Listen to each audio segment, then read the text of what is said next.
Is the dua after salah or in congregation part of the sunnah or bid'ah? Regarding the dua, Allah Azza wa Jalla said, "Udu'uni astajib lakum." Make dua to me, I will respond to your dua.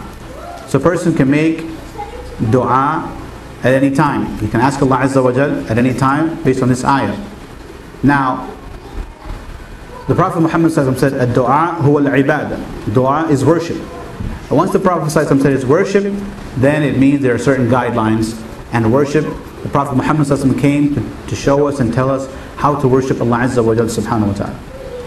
Now regarding the dua after salah, a person individually can make dua after salah. When you say, "Allahumma anta salam, minka salam," you say, "Allahumma a'inni ala dhikrika wa shukrika wa husni ibadatik." These are dua that are established in the sunnah of the Prophet Muhammad sallallahu alaihi wasallam. He used to make these dua individually after salah. However, it's not established that any dua that the Prophet Muhammad sallallahu alaihi wasallam used to make dua in a congregation after salah. That's not established by the Prophet Muhammad sallallahu alaihi wasallam.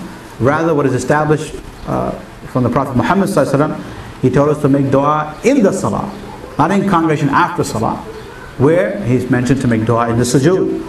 He also mentioned for us to make dua at the tashahhud. At the end of the tashahhud, that is the time when the dua can be accepted. So to make dua during that time, to make dua in the sujood, and then you have the individual dua you make after the salah. But as far as the congregational dua, then it's not permissible. Regarding also with the dua is the raising of hands. The guideline, the principle of raising the hands is permissible for you to raise your hands when you make dua, and the raising of the hands is in a manner where your hands are closed and you put them in a position as if you're begging. You're begging Allah subhanahu wa ta'ala. As a beggar would beg for something, you're begging Allah Azza wa Jalla. So you put your hands in this form and you make dua.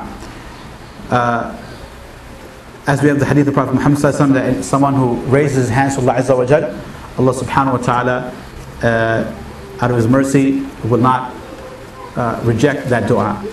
But the guideline, the principle is that if you're making dua by itself at a time not associated with any other act of worship, you can raise your hand.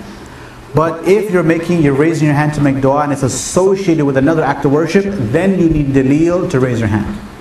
So, for example, during the khutbah, the Jum'ah for example, when the Imam is making dua, for you at that time to raise your hand, you need dalil. But the companion used to raise their hand. And there is no dalil that the companion used to raise their hand while the Imam was making dua. Why do we need dalil here? Because this raising of the hand, this dua is now associated with another act of worship, which is the Jum'ah, khutbah, and then after that the prayer.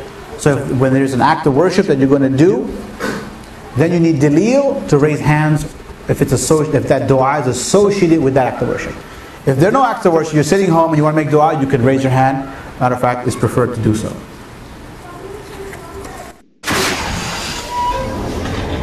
The knowledge continues.